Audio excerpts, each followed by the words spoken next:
Sir slides visible नहीं थी, kindly एक दफ़ा दोबारा शेयर कर देंगे। किसी को विजिबल नहीं है या किसी एक को विजिबल नहीं है? सर हमें विजिबल नहीं है, एक ये काइंडली लीव करके दोबारा ज्वाइन कर ले। अच्छा चलिए, मैं स्लाइड एक दफ़ा कैंसिल करके दोबारा शेयर करता हूँ आपसे।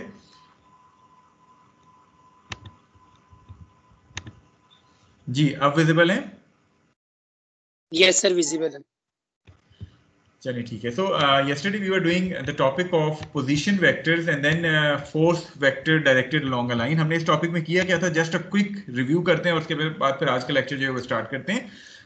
कोई से भी दो पॉइंट्स जो है, फॉर एग्जांपल मैं कहता हूँ आपके पास ये पॉइंट ए है और ये पॉइंट बी है, इन दोनों के दरमियान आपने एक वेक्टर डिफाइन करना है which defines the position of one point with respect to the other point. तो आप एक पोजीशन वेक्टर डिफाइन करते थे, इससे ये पोजीशन वेक्टर आपके पास ये वाला वेक्टर था जो कि position of B with respect to A define करता था। ये इसको हम लिखते हुए लिखते हैं आर ए बी के तौर पे लिखते हैं, that is the position vector which is being directed from point A to point B. So we define the position vector using coordinates of point B and point A. उसके बाद फिर हम करते क्या थे कि इसका मैग्नीट्यूड फाइंड आउट करते थे और इसका मैग्नीट्यूड जब हमारे पास आ जाता था इस डायरेक्शन में हम एक यूनिट वेक्टर जो है वो फाइंड कर लेते थे which is basically this position vector R A B divided by its magnitude. तो इस तरह हमारे पास इस डायरेक्शन में एक अदद यूनिट वेक्टर आ जाता था जिसको मैं suppose unit vector A B कहता हूँ। नाउ लेट अस सपोज कि मेरे पास कोई फोर्स है जो इसी डायरेक्शन में एक्ट कर रही है। इस फोर्स को मैंने कार्टेशियन वेक्टर नोटेशन में जो है वो लिखना है। तो इस फोर्स को कार्टेशियन वेक्टर नोटेशन में लिखने के लिए अगर मेरे पास इस फोर्स का मैग्नीट्यूड नोन है, से इट इज 70 न्यूटन, जस्ट एक एग्जांपल के तौर पे मैं कहता हूँ कि इसका मैग्नीट्यूड 70 न्यूटन है और आपने 70 न्यूटन फोर्स को इस कार्टेशियन वेक्टर नोटेशन में लिखना है, तो आप करते क्या थे कि स्केलर मल्टीप्लाई कर देते थे इस मैग्नीट्यूड को यूनिट वेक्टर ए बी के साथ, ताकि आपको ये फोर्स जो है वो कार्टेशियन वेक्टर नोटेशन में जो है वो मिल जाती थी। तो इस तरह आप किसी भी फोर्स को अगर उसके अल्फा बीटा गैमा नोन नहीं है तो कार्टेशियन वेक्टर नोटेशन में लिखने के लिए ये मेथड जो है वो इस्तेमाल कर सकते हैं। कल इससे रेलिवेंट, इन टॉपिक से रेलिवेंट हमने दो एग्जांपल्स सॉल्व की थी। आज हम जो है वो इससे रेलिवेंट कुछ एक्सरसाइज के प्रॉब्लम जो है वो सॉल्व करेंगे ताकि आपको इन चीज़ों का बेहतर आइडिया जो है वो हो सके।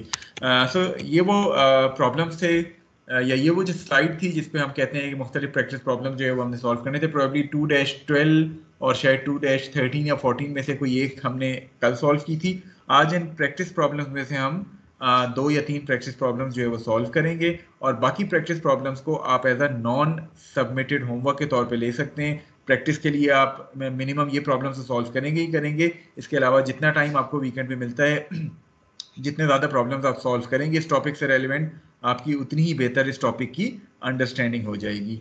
सो ये एग्जाम्पल 2-12 और 13 हमने कल सॉल्व कर ली थी। Today we are going to start from problem 2-91। Okay, in this problem 2-91 आपके पास एक लाइट पोल है जिस पे पॉइंट ए के ऊपर दो फोर्सेस एक्ट कर रही हैं। One is a force F be having a magnitude of 900 pounds, 900 newtons, and second one is the force Fc, which is having a magnitude of 600 Newton. Now this force Fb is directed from point A to point B, whereas force Fc is directed from point A to point C. आपसे कहा जा रहा है कि you need to determine the magnitude and coordinate direction angles of the resultant force Fr acting at point A. So इन दोनों forces को हमने replace करना है एक resultant force Fr के साथ. Now in order to replace or in order to find out that resultant force, first of all we need to write these forces in terms of their Cartesian notation. So in order to write these forces in terms of Cartesian notation, उसके दो तरीके हैं, या तो आपको alpha beta gamma known है इन forces के, या फिर आप ये force into unit vector along that line वाला मेथड जो है वो इस्तेमाल कर लेंगे। क्योंकि यहाँ अल्फा बीटा गैमा नोन नहीं है, so that's why we are not going to use that particular method. However, हमारे पास इन फोर्सेस की लाइन ऑफ एक्शन नोन है, तो हम यूनिट वेक्टर फाइंड आउट करके इन फोर्सेस के मैग्नीट्यूड को इस यूनिट वेक्टर से मल्टीप्लाई करके कार्टेशियन वेक्टर नोटेशन जो है वो बना सकते हैं। लेकिन इन फोर्सेस को कार्टेशियन नोटेशन बनाने के लिए जो यूनिट वेक्टर की हमें ज़रूरत है, उसके लिए हमें पोजीशन वेक्टर की ज़रूरत पड़ेगी, और पोजीशन वेक्टर के लिए ज़रूरी है कि हमें इन पॉइंट्स के कोऑर्डिनेट्स नोन हो। तो सबसे पहले हम स्टार्ट कर लेते हैं from point A. In order to reach point A from the origin O, we should travel along the z-axis in this particular fashion. ऐसे ही है?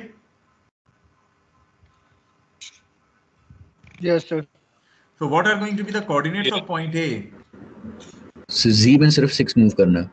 तो सिर्फ Z में 6 मूव करना है. सो एक्स वाई कोऑर्डिनेट 0 हो गए और Z कोऑर्डिनेट हमारे पास 6 आ जाएगा जो कि यहाँ हमारे पास गिवन है. सो 0, 0 and 6 are going to be the coordinates of point A. Okay, now coming to point C. In order to reach point C from the origin, we are going to move this much of amount along the negative x-axis and this much of amount along the positive, along the negative y-axis. So accordingly, what should be the coordinates of point C? -3 and -6 and 0. So -3, -6 and 0 are going to be the coordinates of point C. Okay, now in order to judge the coordinates of point B के coordinates judge करने के लिए, although सबसे पहले तो ये बताएं point B किस प्लेन में लाई करता है? XY प्लेन में सर. XY प्लेन, और टू बी प्रिसाइज X और -y एक्सिस के बीच में ये लाई करता है. सो अगर मैं इस डायरेक्शन से इसका टॉप व्यू देखूं पॉइंट B का, तो आपके पास कुछ इस तरह की एक्सिस बन रही है. ये आपके पास X एक्सिस हैं, ये आपके पास Y एक्सिस थी और ये बेसिकली -y एक्सिस हैं. इसके अलावा पॉइंट B जो है वो लाई कर रहा है समवेयर हियर, और आपके पास जो चीज़ें गिवन है वो क्या गिवन है? आपके पास यहाँ से लेके यहाँ तक जो लाइन है इसकी लेंथ 4.5 मीटर्स गिवन है और ये एंगल आपको 45 डिग्रीज गिवन है. ऐसा ही है?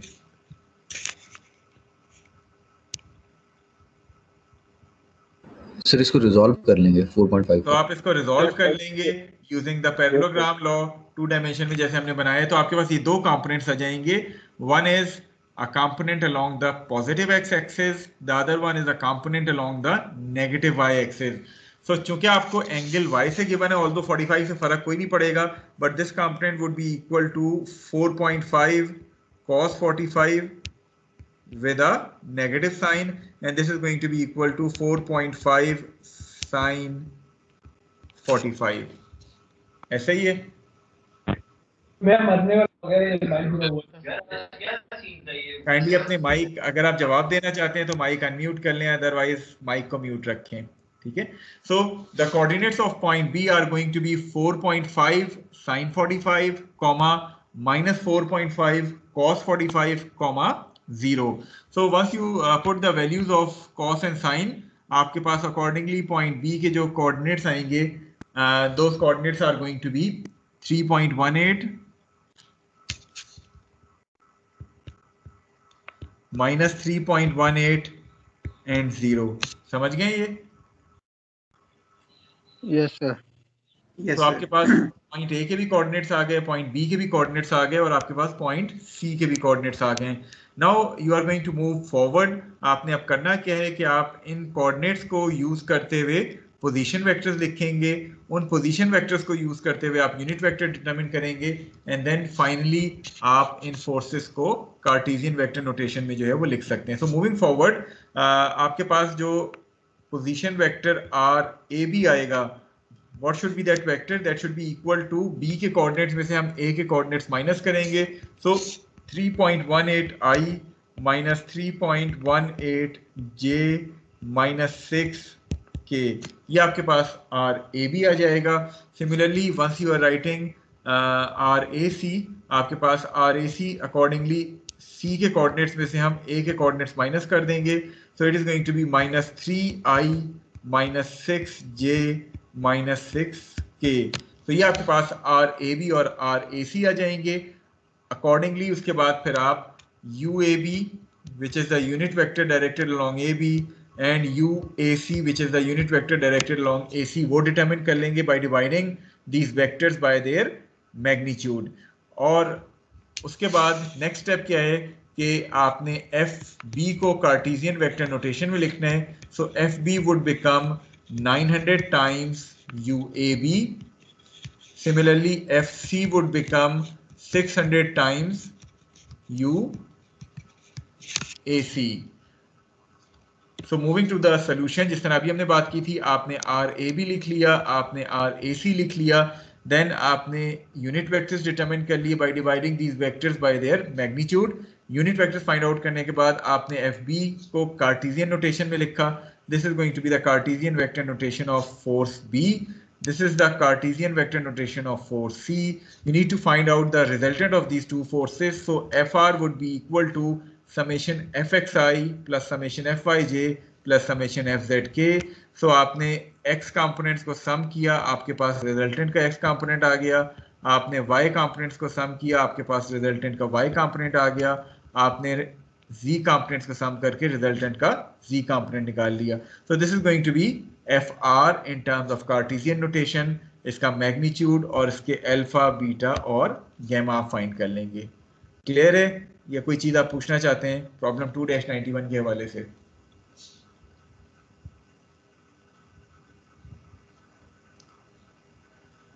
जी, any question, any query?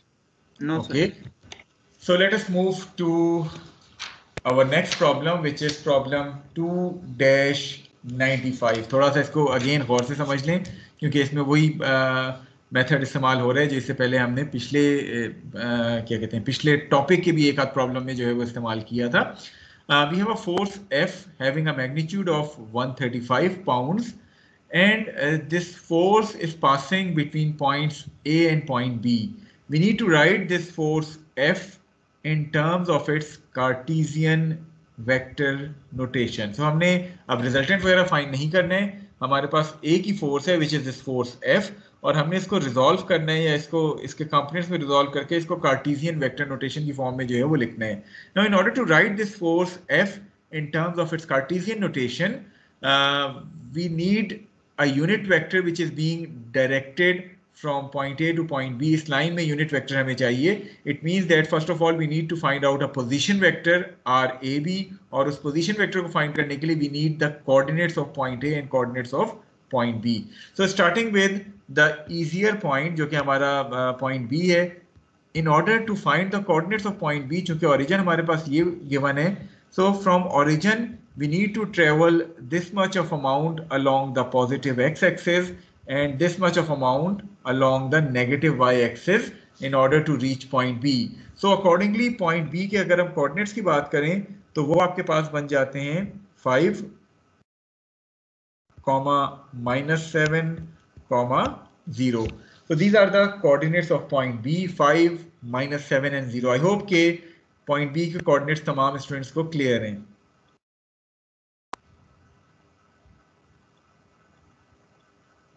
Yes, sir.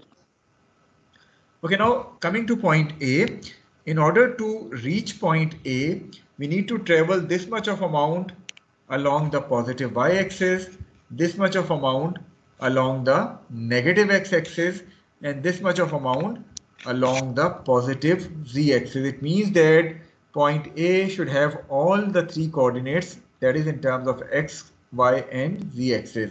अब ये coordinates determine करने के लिए थोड़ा सा गौर से इस फिगर को देखें. मैं ये रब कर देता हूं जो मैंने वेक्टर्स बनाए.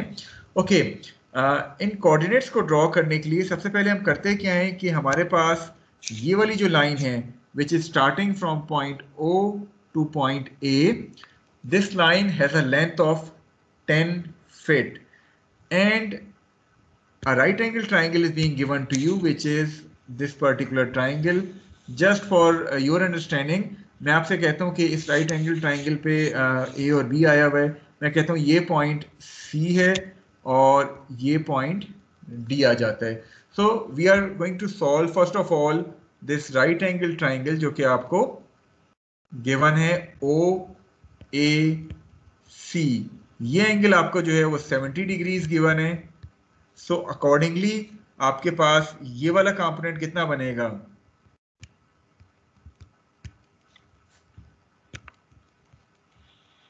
Sir, 10 sin 70. So it is going to be 10 sin 70. What about this component OC?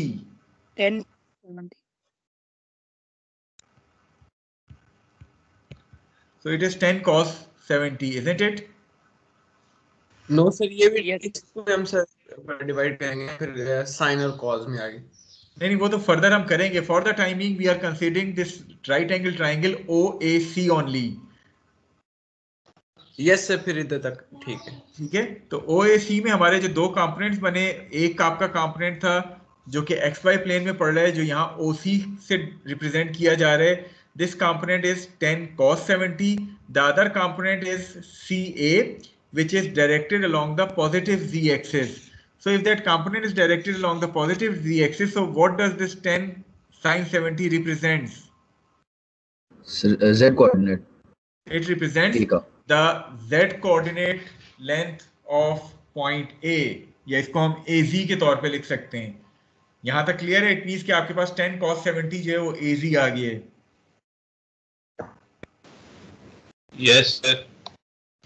Okay, now coming to this component which is OC. अब हम इस राइट एंगल ट्राइंगल जो कि OCD है, अगर मैं टॉप व्यू से देखूं, this right angle triangle OCD वो XY प्लेन में जो है वो लाई करता है. और वो किस तरह लाई करता है XY प्लेन में, या अगर प्रिसाइज हम कहना चाहते हैं, वो नेगेटिव X और पॉजिटिव Y प्लेन में जो है वो लाई करता है. जो लेंथ आपको OC की गिवन है, वो लेंथ आपको गिवन है दिस लेंथ, जो कि मैं चले इस पॉइंट्स को यहाँ रिप्रेजेंट भी कर देता हूँ. This is C, this is D and this is O. Top view यही बनेगा.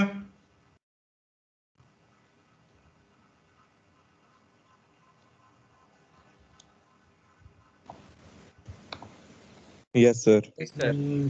सो एंगल यहाँ आपको कितना गिवन है? 30 डिग्रीज. ये जो OC लेंथ आई थी, ये जस्ट फॉर योर अंडरस्टैंडिंग, ये लेंथ 10 cos 70 आई थी ना, इसको मैं से Y या Y कंफ्यूज करेगा, इसको मैं से किसी और अल्फाबेट से रिप्रेजेंट कर देता हूँ. से मैं इसको M से रिप्रेजेंट कर देता हूँ, just to have a understanding कि ये आपके पास OC लेंथ जो है वो M आई थी. So what should B this component? M cos 30. So it is going to be M cos 30, which is along the y-axis, positive y-axis. And what about this component? Sir, M sin 30. So it is going to be M sin 30, and since it is directed towards the negative x-axis, so I can write it as minus M sin 30, isn't it? Yes sir. Okay, so overall अगर मैं point B के coordinates देखूं तो point A के coordinates देखूं तो AZ की अभी हमने बात की थी, वो हमारे पास 10 sin 70 आएगा विद अ पॉजिटिव साइन. अगर मैं AY की बात करूं तो AY हमारे पास आया है M cos 30 और M की वैल्यू है 10 cos 70. So it would become 10 cos 70 cos 30. ऐसा ही है. Yes sir. इसी तरह अगर मैं AX की बात करूं तो चूंकि ये कंपोनेंट नेगेटिव साइड पे आया है माइनस M sin 30, तो मैं इसको माइनस 10 cos 70 sin 30 लिख सकता हूं.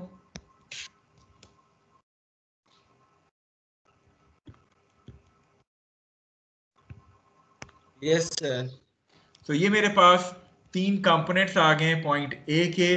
The X component would comes out to be, अगर हम इसकी वैल्यूज डाल दें, इट वुड बी माइनस 1.71. अगर हम Y कंपोनेंट की बात करें तो that Y component would become 2.96. और अगर हम Z कंपोनेंट की बात करें तो that Z component would become 9.397. So these are the three components of point A. Already आपने पॉइंट B के तीनों कोऑर्डिनेट्स फाइंड कर लिए हैं. So now you need to resolve this force F in terms of its Cartesian notation. So in order to resolve this force F, what do you require now?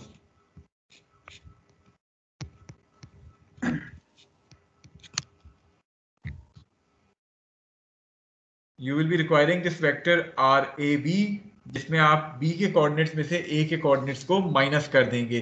So 5 minus 1.71 would become 6.71i. इसी तरह अगर हम J component की बात करें तो -7 minus 2.96, it would become minus 9.96 j. अगर हम z कंपोनेंट की बात करें तो 0 minus 9.397, that would become minus 9.397 k. तो ये आपके पास RAB आ गया. नेक्स्ट स्टेप क्या होना चाहिए हमारे पास? सर यूनिट वेक्टर निकालना है. यूनिट वेक्टर निकाल लेंगे.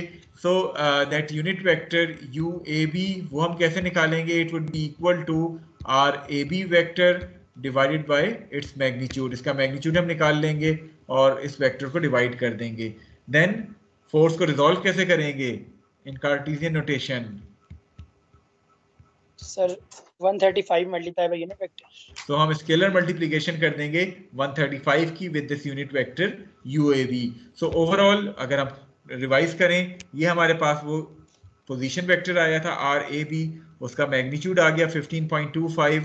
इस डायरेक्शन में आपने यूनिट वेक्टर डिटरमिन कर लिया एंड अकॉर्डिंगली इस फोर्स को आपने कार्टेशियन वेक्टर नोटेशन की फॉर्म में लिख लिया. इसके अलावा आपको अल्फा बीटा गैमा भी फाइंड करने थे. सो अल्फा बीटा गैमा अब बार बार मैं रिपीट नहीं करूंगा. आप या तो फोर्स के इन चीज़ों को इस्तेमाल कर सकते हैं for finding alpha beta gamma, या अगर आप चाहें तो यूनिट वेक्टर की इन चीज़ों को यूज़ करते हुए अल्फा बीटा गैमा फाइंड कर सकते हैं. दोनों आपको सेम आंसर देंगे because this unit vector is also directed along the same line. Clear है या कोई चीज़ आप पूछना चाहते हैं? एक्सक्यूज मी सर, यहाँ पे एक क्वेश्चन है कि जो OAC है वो आपको किस तरह पता चला कि राइट एंगल है? OAC ये देख रहे हैं आप? नहीं सर, नीचे वाली, सॉरी OCD आई थिंक, जो है नेगेटिव एक्स और वाई प्लेन में थी. अच्छा, आप OCD की बात कर रहे हैं? Yes sir. देखें, एक बात गौर से देखें. बेसिकली आप y डायरेक्शन में इतना मूव कर रहे हैं और आप x डायरेक्शन में नेगेटिव साइड पे इतना मूव कर रहे हैं. इट मींस कि ये आपकी x एक्सिस है, ये आपकी y एक्सिस है. ऐसे ही है? सॉरी, ये आपकी y एक्सिस है, ये आपकी x एक्सिस है. तो x और y के दरमियान क्या एंगल होता है? Okay sir. ठीक है, अब क्लियर है? Yes sir, thank you sir. चलें, एनी अदर क्यूरी जो कि आप पूछना चाहें? कोई और क्वेश्चन इस प्रॉब्लम के हवाले से? देखिए, आपको बेइंतहा जगह अब आप एक्सरसाइज के क्वेश्चन देखेंगे, ऑलमोस्ट हर टॉपिक में कुछ इस तरह की फिगर नजर आएगी जिसमें 3 डायमेंशन को इस तरह रिप्रेजेंट किया है कि एक कंपोनेंट ये बनता है, उससे आपको y और xy मिल जाता है और फिर xy को आप फर्दर x और y में डिवाइड करते हैं. तो ये चीज़ अच्छी तरह समझ लें कि किस तरह आपको जो है वो इस किस्म के प्रॉब्लम्स के लिए किस तरह आप इन कंपोनेंट्स को रिजॉल्व करेंगे. ये अगर समझ लेते हैं तो आपको न सिर्फ इस चैप्टर में आसानी होगी बल्कि आगे तमाम चैप्टर्स जो कि 3D हैं, तो 3D में हर चैप्टर में आपको इस किस्म के प्रॉब्लम आएंगे. तो कोशिश करें कि इन मसाइल को, अगर आपके जहन में कोई कंफ्यूजन है, कोई क्यूरी है, उसको अभी हल कर लें. ये ना हो कि आपकी ये क्यूरीज बिल्डअप होती चली जाएं और आखिर में इतनी ज़्यादा क्यूरीज हो जाएं कि आपको फिर कुछ समझ ना आए. तो कोशिश करें अभी सिंपल चीज़ें इनको यहीं समझ लें ताकि इन चीज़ों को जब आपने आगे इस्तेमाल करना हो तो आपको इन एंगल्स को, इन कंपोनेंट्स को रिजॉल्व करना आता हो. So no query?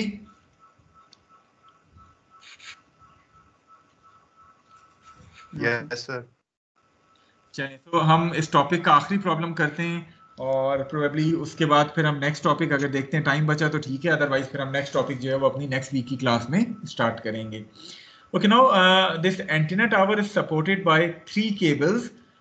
If the forces of these cables acting on the antenna are given to you, that FB is 520 Newton, FC is 680 Newton and FD is 560 Newton, we need to determine the magnitude and coordinate direction angles of the resultant force acting at point A. कि हमने इन तीनों forces का resultant find करना है. Again it is very much similar to the problem जो कि अभी इससे पहले हमने सॉल्व किया था. द ओनली थिंग इज वहाँ 2 केबल्स थी, यहाँ आपके पास 3 केबल्स आ रही हैं और आपने इन तीनों केबल्स का रिजल्टेंट जो है वो डिटरमिन करने हैं. So in order to start this problem quickly हम इसके कोऑर्डिनेट्स देखते हैं. We basically need coordinates of each of these points A, B, C and D. So starting with point A, since point A is directed along the positive z axis only, so इसके coordinates के लिए हम 0, 0 और 24 इस्तेमाल कर सकते हैं. ठीक है, किसी को भी डाउट तो नहीं है 0, 0, 24 से? किस फोर्स के लिए? Basically we are talking about coordinates of point A.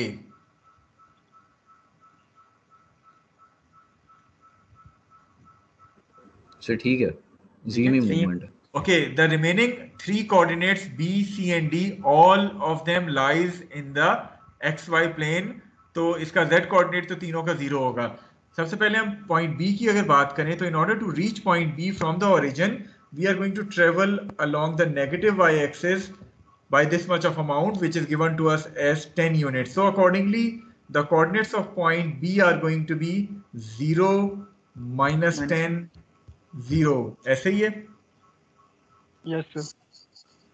Yes, sir. Okay, moving to point C now. In order to reach point C, we are going to travel along the positive x-axis by this much of amount, which is given to us as 16 units, and then towards the positive y-axis by this much of amount, which is given to us as 18 units. So accordingly, the coordinates of point C would become 16, 18, and 0. Clear है ये भी? Yes, sir. Yes, sir. Okay, finally moving to point D. In order to reach point D, we are going to travel along the negative x-axis by this much of amount. ये आपको given है 12 units, and then positive y-axis by this much of amount, which is given to us as 8 units. So accordingly, point D के coordinates बन गए -12, 8, 0. Clear है? Yes, sir.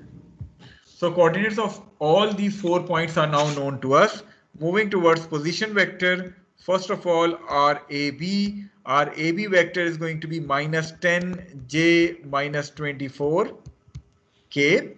We have subtracted the coordinates of point A from point B. Similarly, writing position vector our AC position vector would become 16I plus 18J minus 24K, and the third position vector, which is RAD, it would become -12I plus 8J minus 24K. So हमारे पास ये तीनों position vectors आ गए, RAB, RAC, RAD.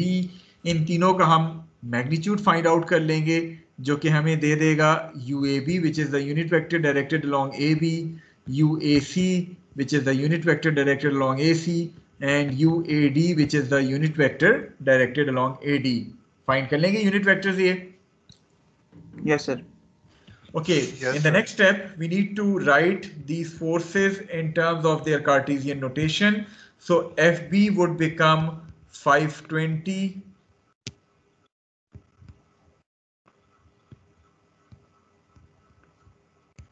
UAB.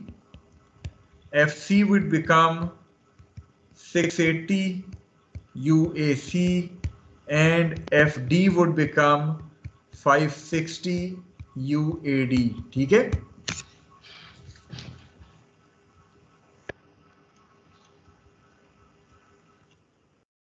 तो आपके पास ये तमाम वो forces आ गई हैं.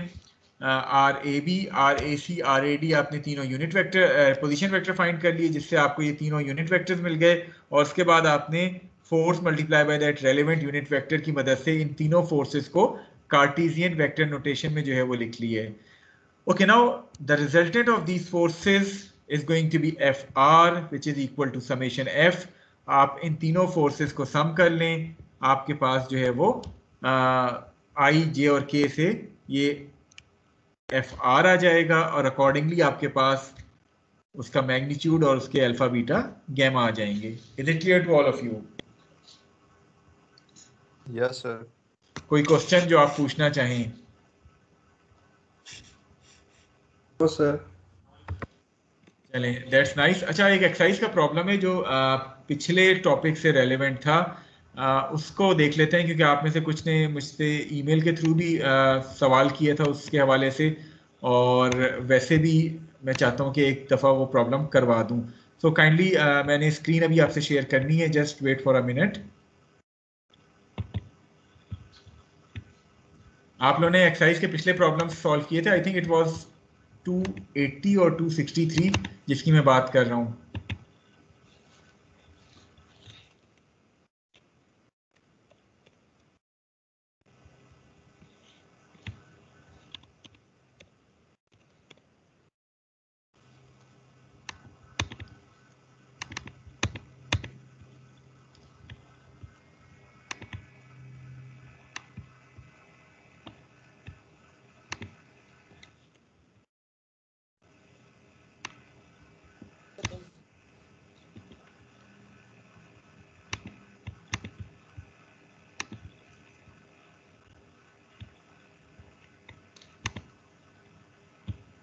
जी अब ये स्क्रीन विजिबल है आपको? Yes sir. Yes sir. ठीक है, ये आपको मैंने कल कहा था कि अपने तौर पे ट्राई कर लें, which is problem I think 2-83 solve किया है किसी ने?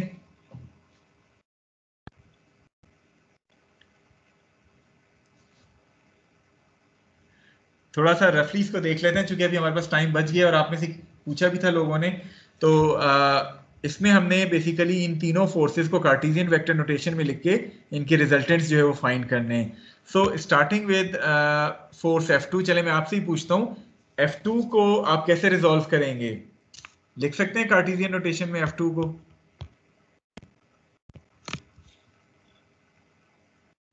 यस सर, वो स्मॉल ट्रायंगल सॉल्व करके। F2 कौन से कोऑर्डिनेट, कौन से उसमें पड़ता है प्लेन में? सर वाई प्लेन में। XZ प्लेन में सर, XZ प्लेन में। XZ प्लेन में, या अगर प्रिसाइजली कहें तो -XZ प्लेन में, isn't it? Yes sir, yes sir. Yes sir. तो इसका जो x कंपोनेंट होगा वो क्या होगा? Sir -3 8 into 3/5 So -8 into -3 -8 plus 8 4/5 k, ऐसे ही है। Yes sir. तो F2 तो आपके पास आ गया। Now moving to F1, F1 को रिजॉल्व कैसे करेंगे?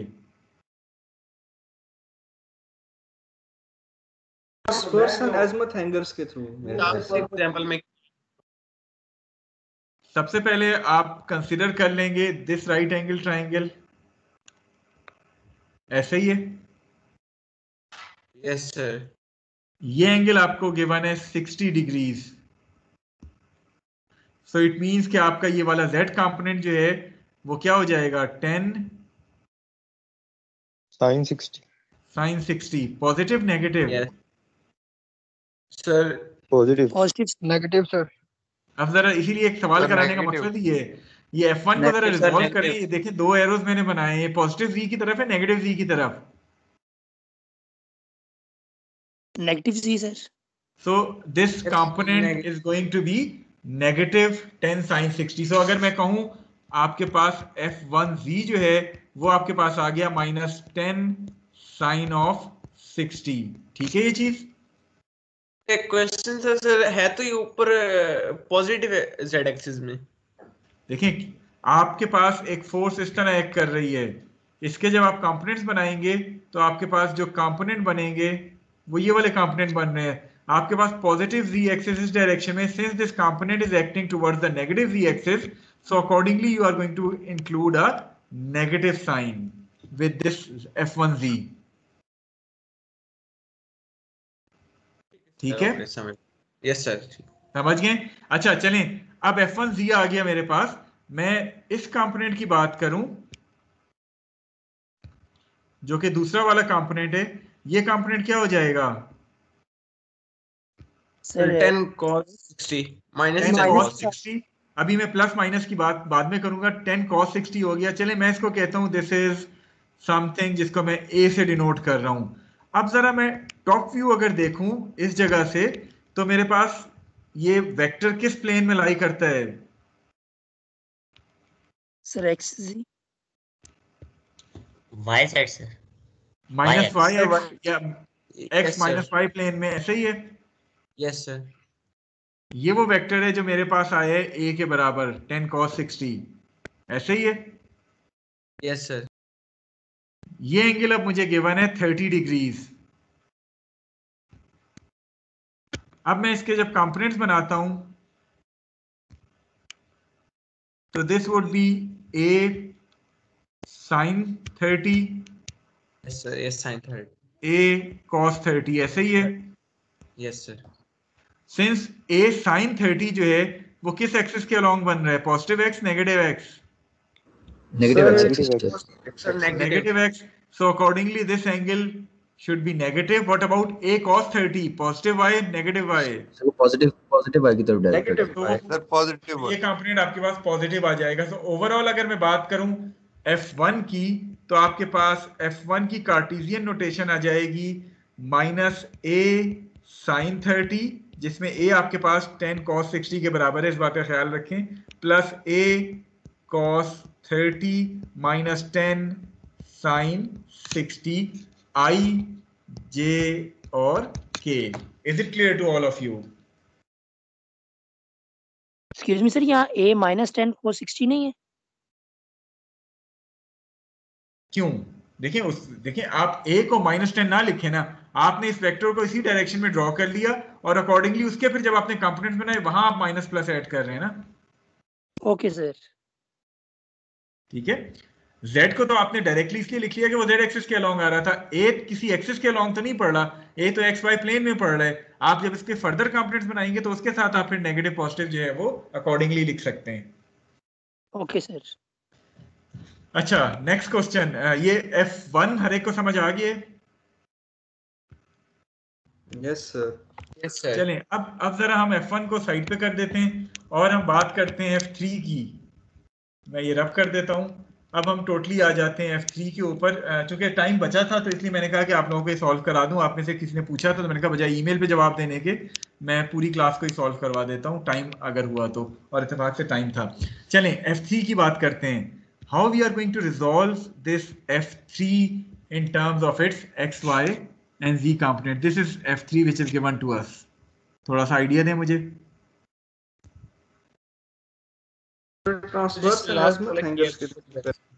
सबसे पहले मैं उसी तरह इस ट्राइंगल को कंसिडर कर लूंगा. ये कंपोनेंट कितना बनेगा फाई की टर्म में अगर हम बात करें? Sir f sin phi, f3 sin phi. F3 sin phi और F3 चूंकि इस डायरेक्शन में, इट मींस कि इसके कंपोनेंट्स आपके इस डायरेक्शन में बनेंगे, तो ये F3 sin phi किस एक्सिस के अलोंग आ रहे हैं? Sir negative z. Sir negative z. x. So accordingly आपने नेगेटिव इसको z एक्सिस. माइनस का साइन दे दिया. सो इसका z कंपोनेंट बन जाएगा माइनस F3 sin phi. ये चीज हर एक को क्लियर है? Yes sir. ये वाला Yes, जो sir. कंपोनेंट बचेगा ये F3 cos phi होगा अकॉर्डिंगली. Yes sir. अच्छा, अब जरा टॉप Yes. व्यू देखें. ये F3 cos phi जो है ये किस प्लेन में लाई करता है? XY प्लेन में. सर एक्स वाई प्लेन में. या Sir, प्रिसाइजली negative कहें x और y minus plane. X positive y plane में. ऐसा ही है. Yes sir. Yes sir. ये वेक्टर आपके पास आ गया है इस फॉर्म में. चलिए मैं F3 cos phi को कह देता हूं it is A. So A vector आपके पास ये आया है और इसका एंगल आपको किस एक्सिस से गिवन है? थीटा. सर y से. सर y एक्सिस से गिवन है ये थीटा. अब जब आप इसको रिजॉल्व करेंगे इसके दो कंपोनेंट्स में, तो ये आपके पास a के दो कंपोनेंट्स बनेंगे. This is going to be a cos of theta, this is going to be a sin of theta. ऐसा ही है? Yes. Yes, sir. a sin theta positive x axis की तरफ है या नेगेटिव x एक्सिस की तरफ? Positive x. पॉजिटिव की तरफ है. So Positive. It is going to be written with a positive sign. What about a cos theta? Sir negative y axis. It is directed along the negative y-axis, so it is going to be minus a cos theta. So accordingly, आपके पास जो F3 बनेगा Cartesian vector notation में, that F3 would be equal to a sin theta I minus a cos theta j minus F3 sin phi k, जिसमें a आपके पास जो है वो F3 cos of phi बनता है. Is it clear to all of you? Yes sir. Yes sir. कोई और चीज जो आप पूछना चाहें F1, F2, F3 के हवाले से? बाकी काम सिंपल है. आपने इसका रिजल्टेंट फाइंड करना था, वो इसके इंडिविजुअल i j k को ऐड कर दें तीनों के, तो आपको रिजल्टेंट मिल जाएगा. लेकिन ये एंगल समझना बहुत जरूरी है. काइंडली, चूंकि मैंने आपको कि कोई भी नेगेटिव वाला प्रॉब्लम नहीं करवाया था, इसलिए ये अभी मैंने स्पेशली आपको करवाया है ताकि थोड़ा सा आपको आइडिया हो जाए कि कैसे हमने इसको जो है वो सॉल्व करने हैं.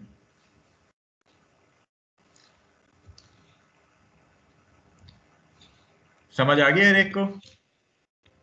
Yes sir. Yes sir. Sir इसमें f3 को सर कोई हमारे पास दी नहीं है f3 की वैल्यू, तो उसको हम नहीं, किस तरह करेंगे? वो ये तो मैंने जनरल टर्म्स में लिखा है ना. जो स्पेसिफिक क्वेश्चन है 2 83, उसमें f3 की वैल्यू नोन है, आपको अल्फा की वैल्यू नोन है, फाई की वैल्यू नोन है, अल्फा कह रहा हूँ, थीटा की वैल्यू और फाई की वैल्यू नोन है, तो आप उनको इस्तेमाल कर लेंगे। ओके सर, ओके, ठीक है, चलिए, so with this let me finish today's class. Let me stop the recording first.